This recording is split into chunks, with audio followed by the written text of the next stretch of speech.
ایک مرتبہ سورہ الحمد اور 3 مرتبہ سورہ توحید کی تلاوت فرما کر کے مرحوم غلام حسین، اکبر علی، مہر علی اور ہرجی فیملی کے کل مرحومین اور مہر علی فیملی کے تمام مرحومین کی روح کو ایصال فرمائیں۔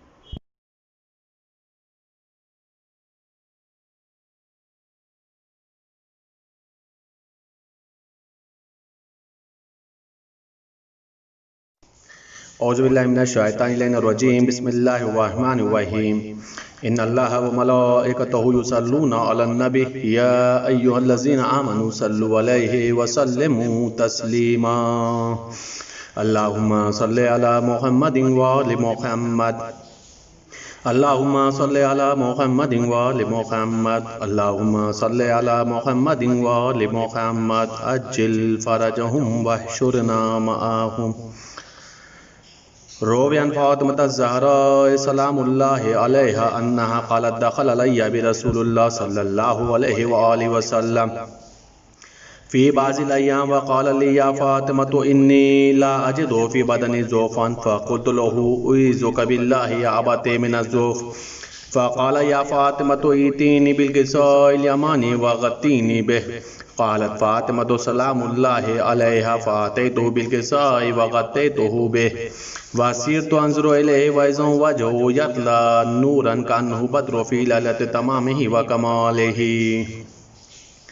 قالت فاطمة سلام اللہ علیہا فما كانت الا ساعة واذا بولید الحسن علیہ السلام قد اقبل وقال السلام علیک یا امہ فقلت علیک السلام یا قرۃ عینی وثمرۃ فؤادی فقال لی یا امہ انی اشم عندک رائحة طیبہ کان رائحة جد رسول اللہ صلی اللہ علیہ وآلہ فقلت نعم ان جدک نائم تحت الکساء فاقبل الحسن علیہ السلام نائب الکساء وقال السلام علیک یا جد السلام علیک یا رسول اللہ اتاذن لی ان ادخل معک تحت هذا الکساء فقال له نعم قد اذنت لك فدخل الحسن علیہ السلام معه تحت الکساء۔ قالت فاطمة سلام اللہ علیہ فما كانت الا ساعة واذا بولید الحسین علیہ السلام قد اقبل وقال السلام علیک یا امہ فقلت علیک السلام یا قرۃ عینی وثمرۃ فؤادی فقال یا امہ انی اشم عندک رائحة طیبہ کان رائحة جد رسول اللہ صلی اللہ علیہ وآلہ فقلت نعم ان جدک واخاک نائمان تحت هذا الکساء فادنا الحسین علیہ السلام نائب الکساء وقال السلام علیک یا جد السلام علیک یا من اختار اللہ اتاذن لی ان اکون معکما تحت هذا الکساء فقال له نعم قد اذنت لك یا حسین فدخل معهم الحسین تحت الکساء۔ قالت فاطمة علیہ السلام فما كانت الا ساعة واذا بأبي الحسن علی علیہ السلام قد اقبل فقال السلام علیک یا بنت رسول اللہ فقلت علیک السلام یا امیر المؤمنین فقال یا فاطمة انی اشم عندک رائحة طیبہ کان رائحة اخی وابن امی رسول اللہ فقلت نعم ہوا ما ولدیک نائم تحت هذا الکساء فاقبل علی علیہ السلام نائب الکساء وقال السلام علیک یا من اختار اللہ اتاذن لی ان ادخل معکم تحت هذا الکساء قال نعم قد اذنت لك فدخل علی علیہ السلام معهم تحت الکساء۔ قالت فاطمة سلام اللہ علیہا ثم اقبلت نحو الکساء وقلت السلام علیک یا ابتاه والسلام علیک یا رسول اللہ اتاذن لی ان ادخل معکم تحت هذا الکساء قال نعم قد اذنت لك فدخلت معهم تحت الکساء۔ قالت فاطمة فلما اكتملنا جميعا تحت الکساء قال الله تعالى اعلموا يا ملائكتي وسكان السماوات وعزتي وجلالي اني ما خلقت سماء مبنية ولا ارضا مدهية ولا قمرا منيرا ولا شمسا مضيئة ولا فلكا يدور ولا بحرا يجري ولا فلكا يسري الا في محبة هؤلاء الخمسة الذين هم تحت الكساء۔ فقال جبرائيل عليه السلام يا رب ومن تحت الكساء قال الله تعالى هم اهل بيت النبوة ومعدن الرسالة وهم فاطمة وابوها وبالها وبنوها۔ فقال جبرائيل يا رب اتاذن لي ان اهبط الى الارض لكون معهم سادسا فقال الله تعالى نعم قد أذنت لك فبت الأمين جبرائيل وأقبل نحو الكساء وقال السلام عليك يا رسول الله السلام عليك يا من اختار الله إن الله عز وجل يقرأك السلام ويخصك بالتحية والإكرام ويقول لك وعزتي وجلالي إني ما خلقت سماء مبنية ولا أرضا مدهية ولا قمر منيرا ولا شمس مزية ولا فلكا يدور ولا بحرا يجري ولا فلكا يسري إلا لأجلكم ومحبتكم وقد أذن لي أن أدخل معكم تحت هذا الكساء فهل تأذن لي أنت يا رسول الله أن أدخل معكم فقال قد أذنت لك فدخل جبرائيل معهم تحت الكساء وقال لهم إن الله قد أوحى إليكم يقول إنما يريد الله ليذهب عنكم رجس أهل البيت ويطهركم تطهيرا. فقال علي عليه السلام يا رسول الله أخبرني ما لجلوسنا هذا تحت الكساء من الفضل عند الله تعالى. فقال النبي والذي بعثني بالحق النبي واصطفاني برسالة نجيا ما ذكر خبرنا هذا في محفل من محافل أهل الأرض وفيه جمع من شيعتنا ومحبين إلا ونزلت عليهم الرحمة وحفت بهم الملائكة واستغفرت لهم إلى أن يتفرقوا. فقال علي عليه السلام إذن والله فوزنا وسعيدنا وكذلك شيعتنا فازوا وسعدوا ورب الكعبة. فقال رسول الله والذي بعثني بالحق النبي واصطفاني برسالة نجيا ما ذكر خبرنا هذا في محفل من محافل أهل الأرض وفيه جمع من شيعتنا وفيه محموم إلا وفرج الله همه ولا مغموم إلا وكشف الله غمه ولا طالب حاجة إلا وقضى الله حاجته. فقال علي عليه السلام إذن والله فوزنا وسعدنا وكذلك شيعتنا فازوا وسعدوا في الدنيا والآخرة. اللهم صل على محمد وآل محمد اللهم صل على محمد وآل محمد اللهم صل على محمد وآل محمد. بسم الله الرحمن الرحيم. اللهم إني أسألك بحق محمد وأنت المحمود وبحق علي وأنت الأعلى وبحق فاطمة وأنت فاطر السماوات والأرض وبحق الحسن وأنت المحسن وبحق الحسين وأنت قديم الإحسان وبحق الأئمة التسعة الطاهرين من ذرية الحسين عليهم السلام. لا حول ولا قوة إلا بالله العلي العظيم. أعوذ بالله من الشيطان الرجيم. بسم الله الرحمن الرحيم. الحمد لله رب العالمين والصلاة والسلام على أشرف الأنبياء والمرسلين سيدنا ونبينا وشفيع ذنوبنا وطبيب نفوسنا مولانا مولا الكونين إمام المشرقين والمغربين جد الحسن والحسين حبيب إله العالمين بالقاسم محمد وعلى أهل بيته الطيبين الطاهرين المعصومين المظلومين المنتخبين المنتجبين. أما بعد فقد قال الله تبارك وتعالى في القرآن الكريم وهو أصدق القائلين وقوله الحق. بسم الله الرحمن الرحيم. ربنا اغفر لي ولوالدي وللمؤمنين يوم يقوم الحساب. محترم ناظرین اکرام، آپ حضرات سے گزارش ہے کہ ایک مرتبہ سورہ الحمد اور 3 مرتبہ سورہ توحید کی تلاوت فرما کر کے مرحوم غلام حسین اکبر علی مہر علی کی روح کو ایصال فرمائیں.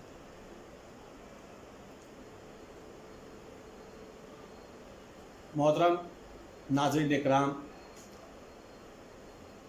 یہ ایک مرد مومن کے سال ثواب کی مجلس ہے.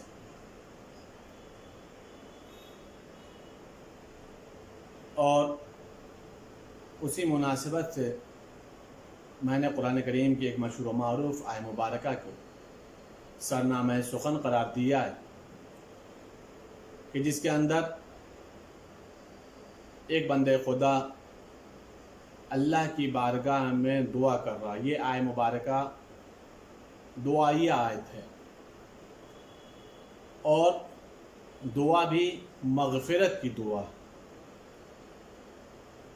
جس کے اندر ایک بند خداوند عالم کی بارگاہ میں دعا کرتا ربنا اغفر لی ولوالدی وللمؤمنین یوم یقوم الحساب. اے میرے پالنے والے، اے میرے رب تو مجھے بخش دے میرے والدین کو بخش دے اور تمام مومنین کو بخش دے، مغفرت فرما دے۔ کس دن کے لیے؟ جس دن تو لوگوں کو حساب کے لیے کھڑا کرے گا۔ یہ اپنی مغفرت، اپنے والدین کی مغفرت اور تمام مومنین کی مغفرت، 3 مغفرت کا ذکر ہے۔ اس میں ہر دعا کرنے والا، ہر اس آیہ مبارکہ کی تلاوت کرنے والا، عام طور پر اس آیہ مبارکہ کی تلاوت نماز میں دعا قنوت میں زیادہ کی جاتی ہے، اور ظاہر سی بات ہے جب انسان دعا قنوت میں خداوند عالم کی بارگاہ میں مغفرت طلب کرے، خود اپنے لیے بھی، اپنے والدین کے لیے بھی اور تمام مومنین کے لیے، تو ظاہر سی بات ہے نماز جیسی عظیم عبادت، افضل ترین عبادت، ایسی عبادت کہ جس کے لیے معصوم ارشاد فرماتے ہیں کہ اگر نماز قبول ہے تو سارے عمل قبول ہیں، اس میں دعائے قنوت میں اگر ایک انسان مغفرت طلب کرتا ہے اللہ کی بارگاہ میں، تو خداوند عالم یقینی معنوں میں اسے بھی بخش دے گا، اس کے والدین کو بھی بخش دے گا اور تمام مومنین کو بخش دے گا۔ تعلیمات اسلامی میں ایک اہم تعلیم اس آیت کے ذریعے سمجھ میں آئی کہ اسلام یہ نہیں کہتا ہے کہ تم صرف اور صرف اپنے لیے اللہ سے مانگو، صرف اور صرف اپنے لیے طلب کرو، صرف اور صرف اپنے لیے دعا مانگو، نہیں، بلکہ آیت کا مزاج یہ بتا رہا ہے کہ جب اللہ سے مانگو تو اپنے لیے بھی مانگو، اپنے والدین کے لیے بھی مانگو اور مومنین کے لیے بھی مانگو۔ روایت کے جملے یہ ہیں کہ اگر کوئی انسان خداوند عالم کی بارگاہ میں مومنین کے حق میں دعا طلب کرتا ہے، میرے معبود مومنین کو یہ عطا فرما دے، مومنین کو بخش دے، تو معصوم کی روایت کے جملے ہیں کہ خداوند عالم جب ایک بندے خدا کو یہ دیکھتا ہے کہ وہ اللہ کی بارگاہ میں مومنین کے لیے دعا کر رہا ہے، تو خداوند عالم 2 لاکھ فرشتوں کو مبعوث کرتا ہے، معین کرتا ہے اس بندے خدا کے حق میں دعا کرنے کے لیے جو بندہ ہو کر کے بندے کے لیے دعا خیر کر رہا ہو۔ اس کا مطلب یہ ہے کہ اگر ایک انسان مومنین کے لیے دعا کر رہا ہے، والدین کے لیے دعا کر رہا ہے، عزیز و اقارب کے لیے دعا کر رہا ہے، چاہے اس کا تعلق مغفرت سے ہو، چاہے اس کا تعلق بخشش سے ہو، چاہے اس کا تعلق دنیاوی امور سے ہو، چاہے اس کا تعلق اخروی امور سے ہو، تو خداوند عالم 2 لاکھ فرشتے معین کرتا ہے جو اس کے حق میں دعا کرتے ہیں۔ ظاہر سی بات ہے کہ اگر فرشتے ہمارے حق میں دعا کریں گے تو خداوند عالم فرشتوں کی دعاؤں کو رد نہیں کرے گا۔ یہاں سے ایک بات یہ بھی سمجھ میں آ گئی کہ اگر ہمیں اپنی دعاؤں کو قبول کرانا ہے تو اپنی دعاؤں میں معصوم کو شامل کر لیا جائے۔ اگر معصوم کو شامل کر لیا گیا تو خداوند عالم ظاہر سی بات ہے ممکن ہے کہ ہم جیسے گنہگاروں کی شاید دعاؤں کو قبول نہ کرے، لیکن یہ ناممکن ہے کہ اگر معصوم فرشتے دعا کریں تو خداوند عالم قبول نہ کرے۔ انسانی زندگی میں سب سے بڑی اور اہم دعا کا نام ہے مغفرت۔ یہ دنیا ہے، اس میں انسان آیا ہے، چند روز، چند سال، چند ایام زندہ رہے گا اور اس کے بعد واپس اللہ کی بارگاہ میں پلٹ جائے گا۔ لیکن اس دنیا کے لیے انسان بہت محنت کرتا ہے، جفا کشی کرتا ہے، دن رات ایک کر دیتا ہے، کسی بھی طریقے سے ہمیں دنیا مل جائے۔ لیکن یہ دنیا میں انسان رہنے کے لیے نہیں آیا، یہ دنیا آزمائش ہے، دنیا مقام امتحان ہے۔ کہاں کے لیے؟ آخرت کے لیے۔ ہمیں اس دنیا میں رہ کر کے اس دنیا کی تیاری کرنی، اس دنیا کی تیاری کرنی، اس دنیا کو اپنے لیے سجانا ہے، اس دنیا کو اپنے لیے سنوارنا ہے، وہاں پر اپنی مغفرت کرانا ہے، وہاں پر اپنی بخشش کرانا ہے، وہاں پر اپنا ٹھکانہ جنت النعیم کو بنانا ہے۔ ہمارا مقصود ہونا چاہیے جنت، یہ دنیا ہمارا مقصود نہیں ہونا چاہیے، متوجہ رہے گا گرامی۔ لیکن اس دنیا کے اندر آ کر کے انسان اکثریت آخرت بھول جاتی ہے۔ اور جب نتیجہ یہ ہوتا ہے کہ آخرت بھول جاتی ہے، آخرت کو فراموش کر دیا جاتا ہے، تو نتیجہ کیا ہوتا ہے کہ انسان صرف اور صرف دنیا کا ہو کر کے رہ جاتا ہے۔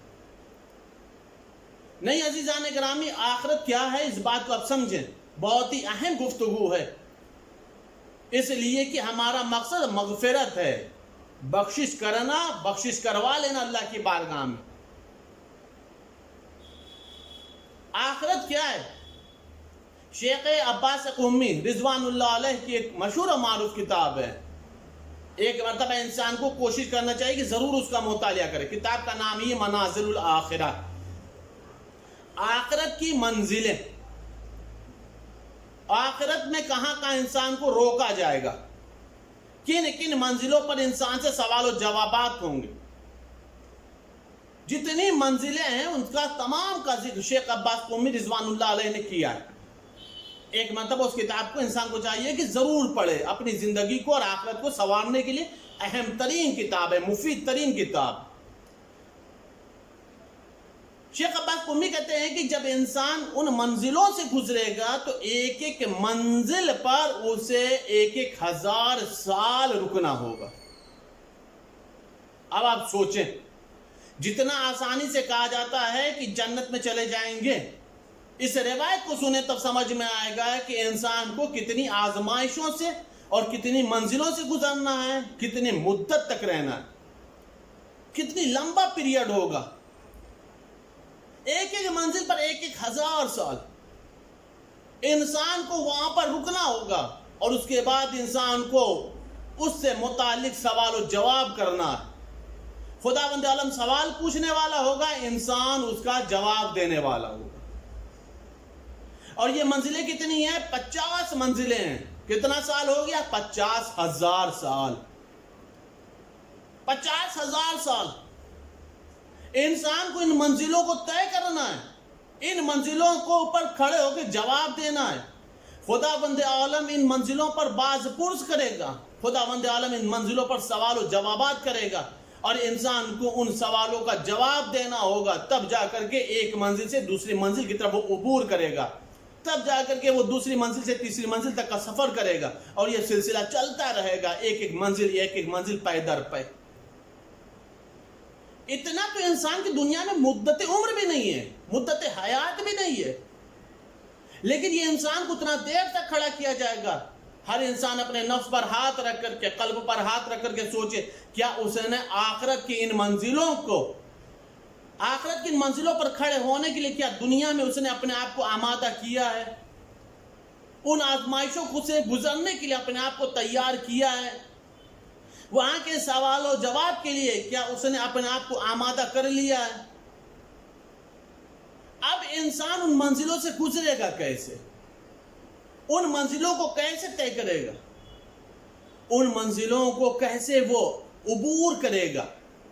قسم خدا کی یہیں پر انسان شکر کا سجدہ ادا کرے، خصوصی طور پر وہ افراد جو محبان اہل بیت ہیں، خصوصی طور پر وہ افراد جن کے دلوں میں اہل بیت کی مودت ہے، جو اہل بیت کی محبت میں سرشار ہیں۔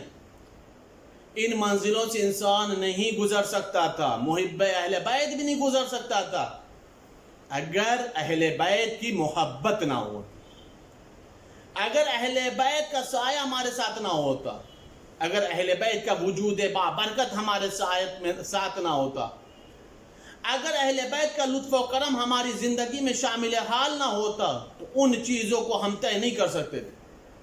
پیغمبر اکرم حضرت محمد مصطفیٰ صلی اللہ علیہ وآلہ وسلم ارشاد فرماتے ہیں، ہماری بیٹی سیدہ کی محبت انسان کو 100 منزلوں پر فائدہ پہنچائے گی۔ غور کریے گا عزیزان گرامی، 50 منزلوں کو اپنے ذہن میں رکھیے، کیسے انسان طے کرے گا؟ ممکن نہیں تھا، لیکن معصوم ارشاد فرما رہا ہے کہ شہزادی کونین کی محبت انسان کو 100 منزلوں پر فائدہ پہنچائے گی۔ اس کے بعد معصوم خود ارشاد فرما رہا ہے ان 100 منزلوں میں آسان ترین منزل ہے موت، پل صراط، میزان، حساب و کتاب، یہ آسان ترین منزلیں۔ سوچنے والی بات ہے کہ جو موت جس سے ہم ڈرتے ہیں پوری کائنات ڈرتی ہے. معصوم فرمایا یہ آسان ترین منزل ہے، پل صراط آسان ترین منزل ہے، جہاں پر میزان ہوگا، جہاں پر اعمال کو وزن کیا جائے گا، وہ آسان ترین منزل ہے. معصوم فرما رہے یہ وہ جگہیں ہوں گی جہاں پر محبت شہزادی کونین انسان کو فائدہ پہنچائے گا. فائدہ کا مطلب کیا ہوا؟ ہر انسان موت سے ڈرے گا، لیکن جس کے دل میں محبت زہرا ہوگی وہ موت سے نہیں ڈرے گا. ہر انسان کے قدم پل صراط پر لرزشیں کھائیں گے، لڑکھڑائیں گے، ممکن ہے کہ عبور نہ کر سکے، لیکن وہ انسان پل صراط سے آسانی سے گزر جائے گا جس کے دل میں محبت زہرا ہوگی. ہر انسان کا جب اعمال میزان کے اوپر وزن کیا جا رہا ہوگا تو اس وقت ہر انسان کشمکش میں ہوگا. ہمارا اعمال کا پلہ ہلکا ہے، سب کے پلے ہلکے ہوں گے، لیکن جو شہزادی کونین سے محبت کر رہا ہوگا اس کے اعمال کا وزن بھاری ہوگا، وزنی ہوگا. عزیزان گرامی، اب ہم سوچیں کہ خداوند عالم نے ہمارے اوپر کتنا بڑا لطف و کرم کیا ہے جو ہمیں شہزادی کونین اور محبت اہل بیت اور اہل بیت اطہار علیہ السلام سے وابستگی عطا فرمائی ہے، مودت عطا فرمائی ہے، محبت عطا فرمائی. ورنہ ان منزلوں کو انسان نہیں طے کر سکتا. آپ غور فرمائیے گا، تاریخ میں سے بہت ساری روایتیں ہیں، ایسے بہت سارے واقعات آپ کو ملیں گے جو ظاہری طور پر بہت ہی خوشنما لگتے ہیں، لیکن جب معصوم نے بتایا تو اس کی حقیقت سمجھ میں آئی. پیغمبر کے ایک صحابی کا انتقال ہو گیا. جب پیغمبر کے اس صحابی کا انتقال ہوا تو روایت کے جملے یہ ہیں کہ پیغمبر خدا نے قبر کھودنے میں خود مدد کی ہے. پیغمبر خدا نے خود مدد کی ہے. اس روایت سے انسان کو بہت کچھ سمجھنے کی ضرورت پڑے گی. اور اس کے بعد جب پیغمبر نے قبر کھود لی تو خود پیغمبر اس قبر میں لیٹے. جب کفن کا مسئلہ آیا تو پیغمبر نے اپنا پیراہن عطا فرمایا، اپنا کرتا کفن میں تبرک کے طور پر دیا. اور اس کے بعد پیغمبر خدا نے خود تشییع جنازہ کی ہے، شرکت جنازہ کی، اور پیغمبر خدا نے خود نماز جنازہ پڑھائی. اور جب پیغمبر نماز جنازہ پڑھا رہے تھے تو پیغمبر کے چہرے پر تبسم تھا. نماز کے بعد ایک شخص نے پوچھا یا رسول اللہ جب آپ نماز پڑھا رہے تو آپ کا چہرہ تھوڑا حشاش بشاش لگ رہا تھا، خیریت تو؟ پیغمبر نے فرمایا وجہ یہ ہے کہ آج جب میں نماز جنازہ پڑھا رہا تھا تو ملائکہ نے بھی اس کی نماز جنازہ پڑھی ہے. اور اس کے بعد پیغمبر نے فرمایا 70,000 ملائکہ نے نماز جنازہ پڑھی. یعنی وہ مرنے والا کتنا خوش نصیب ہوگا جسے کفن میں پیراہن پیغمبر مل جائے، پیغمبر خود قبر کھودنے میں مدد کریں، شامل ہو جائیں، پیغمبر قبر میں لیٹ جائیں، پیغمبر تشییع جنازہ کریں، پیغمبر نماز جنازہ پڑھائیں، اور 70,000 ملائکہ اس انسان کی نماز جنازہ پڑھیں. اس کا مطلب وہ انسان کتنا خوش نصیب رہا ہوگا. لیکن یہاں تک مسئلہ ظاہر پر ہے، متوجہ رہے گا. یہاں تک وہ مسئلہ ہے کہ جہاں پر سب کچھ بالکل اچھا لگ رہا ہے. جب دفن ہو چکا پیغمبر چلے تو ایک صحابی نے دوسرے صحابی کو مبارکباد دی، کہا کہ دیکھو یقینی طور پر یہ شخص جنتی ہے، عذاب سے محفوظ ہو گیا، اس انسان کے اوپر فشار قبر نہیں ہوگا، اس انسان کو قبر میں کوئی تکلیف نہیں ہوگی. جیسے ہی ایک شخص نے صحابی نے دوسرے صحابی سے یہ کہا، پیغمبر کے چہرے کا رنگ متغیر ہو گیا. پیغمبر نے کہا یہ تم کیسے کہہ سکتے ہو؟ کہا یا رسول اللہ ظاہر سی بات، اتنی نعمتیں اسے ملی ہیں، اتنی نوازشیں ہوئی ہیں پروردگار کی طرف سے.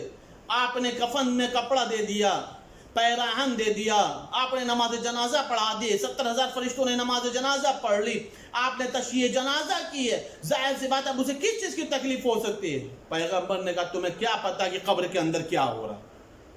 کہا یا رسول اللہ قبر کے اندر کیا ہو رہا؟ کہا اس وقت اس کے اوپر فحشار قبر ہو رہا، فحشار قبر ہو رہا. دیکھیے ابتدا کتنی اچھی تھی، سب کچھ کے بعد میں فحشار قبر ہو رہا.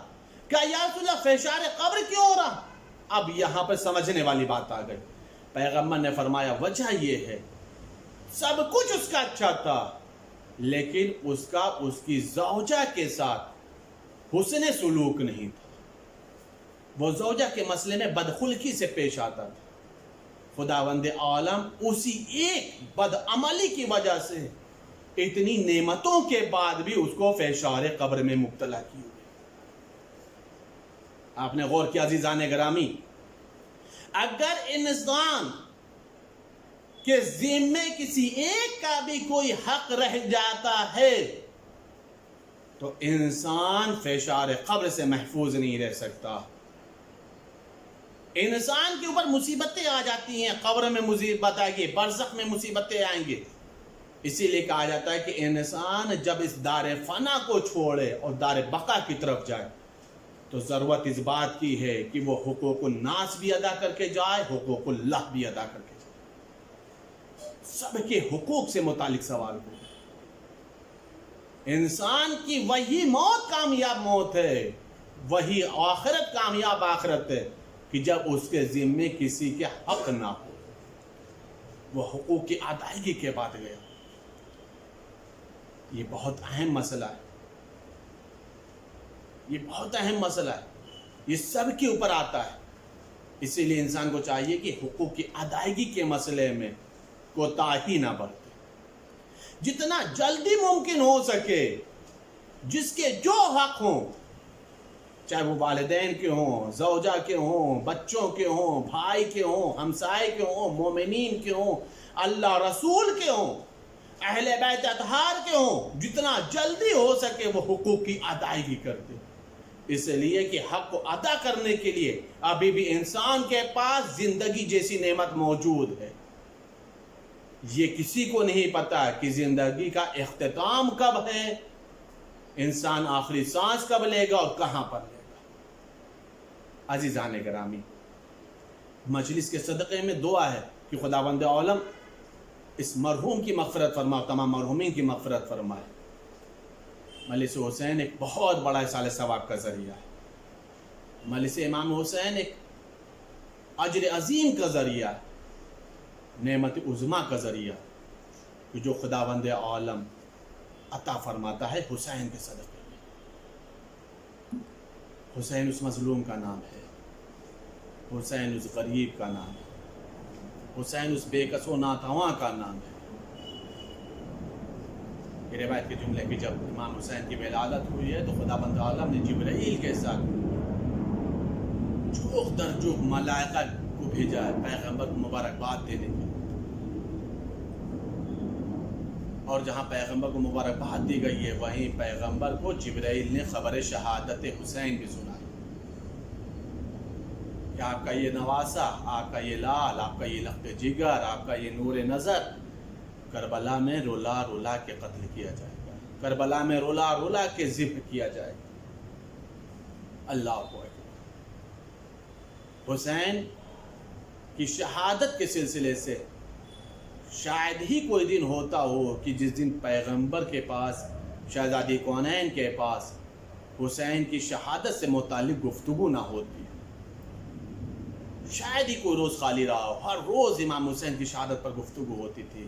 اور اسی طرح سے دھیرے دھیرے حسین بڑے ہو رہے تھے. روایت کے جملے ہیں کہ ایک روز حسین جو دھیرے دھیرے سینے شعور کی منزل میں آ چکے تھے، پیغمبر کے زانو پر بیٹھے ہوئے تھے. پھر جبرائیل آئے اور آنے کے بعد نانا و نوازی کی جب محبت اور پیار کو دیکھا تو پھر جبرائیل نے کہا یا رسول اللہ، آپ کا یہ بیٹا کربلا میں مارا جائے گا، آپ کا یہ لال کربلا میں قتل کیا جائے گا، آپ کا یہ لال کربلا میں ذبح کیا جائے گا. تو روایت کے جملے یہ ہیں کہ رسول زار و قطار رونے لگے.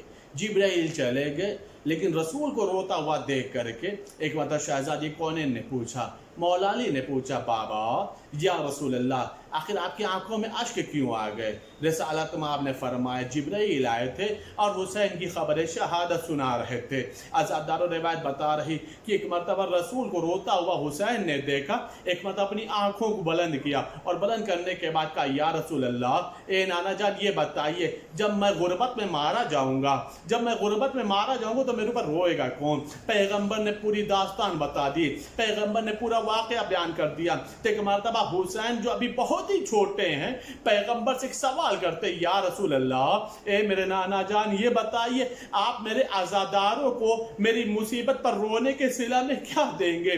ایک بتا پیغمبر نے فرمایا, اے میرے لال, ارے میں شافع محشر ہوں, میں تیرے عزاداروں کی سب سے پہلے شفاعت کروں گا. اب رسول کے آغور سے حسین اترے اور اترنے کے بعد علی کے پاس گئے اور پاس میں جانے کے بعد فرمایا, بابا, اے میرے بابا, آپ نے نانا کی بات سن لی ہے, یہ بتائیے آپ میرے عزاداروں کو کیا دو گے؟ ایک بتا علی نے فرمایا, میرے لال, ارے میں ساقی کوثر ہوں, میں سب سے پہلے تمہارے عزاداروں کو کوثر کے جام سے سیراب کروں گا. ایک بتا روایت کے جملے ہیں کہ ایک مرتبہ فوراً علی کے آغور سے اترے اور بھیا حسن کے گلے لگے اور لگنے کے بعد فرمایا, اے بھیا, آپ نے نانا کی گفتگو سن لی, آپ نے بابا کا وعدہ سن لیا, اب یہ بتائیے آپ کیا دو گے؟ ایک بتا کہا, اے میرے بھیا حسین, ارے میں جوانان جنا کا سردار ہوں, میں سب سے پہلے آپ کے عزاداروں کو جنت میں بھیجوں گا.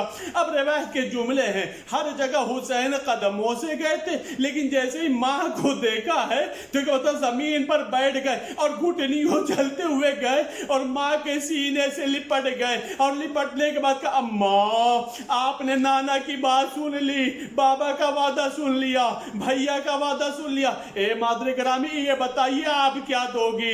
ایک مرتبہ زہرا نے فرمایا, اے میرے کربلائی لال, ارے یہ دکھیاری ماں تو پہلے ہی غریب ہو گئی, اے میرے لال, لیکن یہ پھر بھی غریب ماں تجھ سے وعدہ کرتی ہے کہ میں اپنے آپ کو جنت کے دروازے پر بیٹھا دوں گی جب تک تیرا ایک ایک عزادار جنت میں داخل نہیں ہو جائے گا. زہرا جنت میں داخل نہیں ہوگی.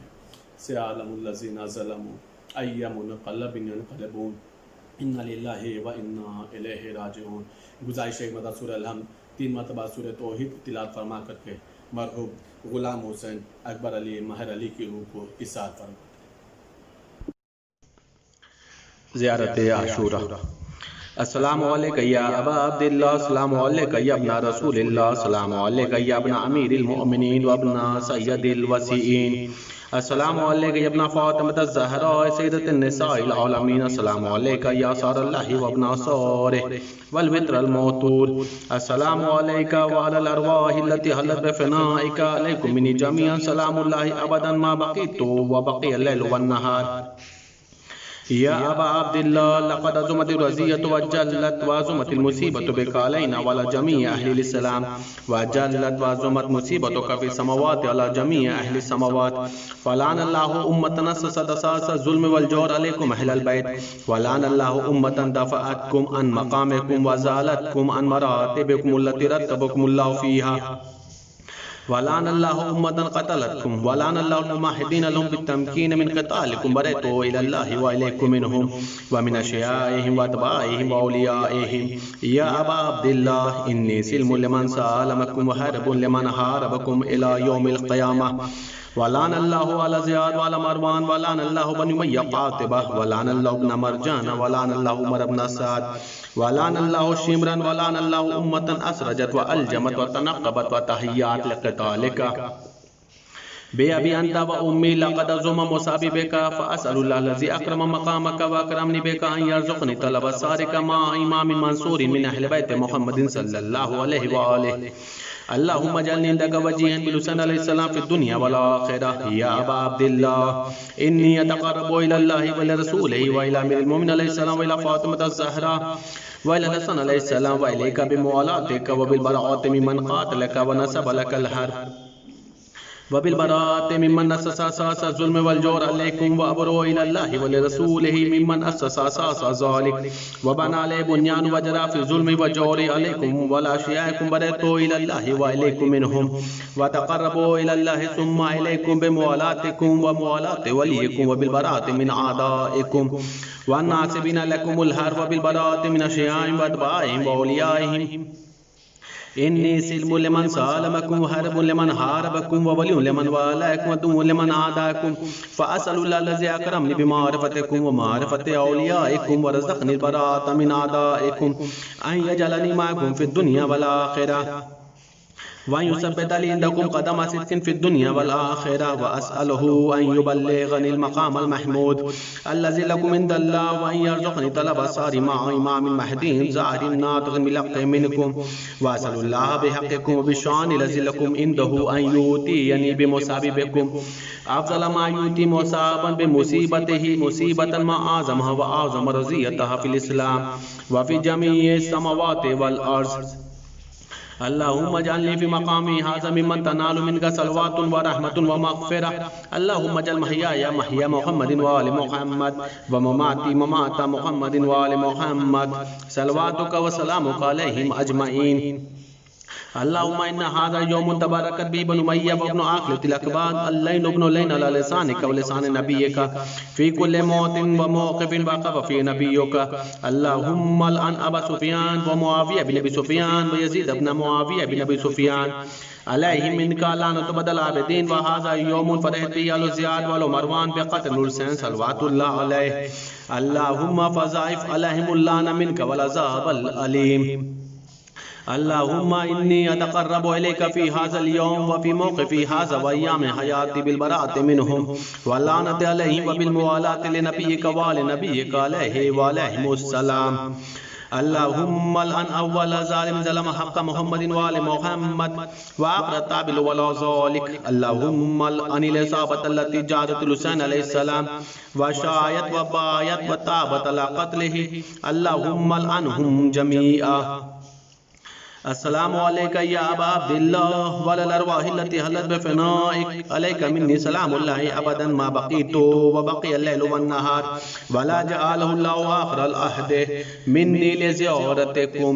السلام على الحسين وعلى علي بن الحسين وعلى أولاد الحسين وعلى أصحاب الحسين.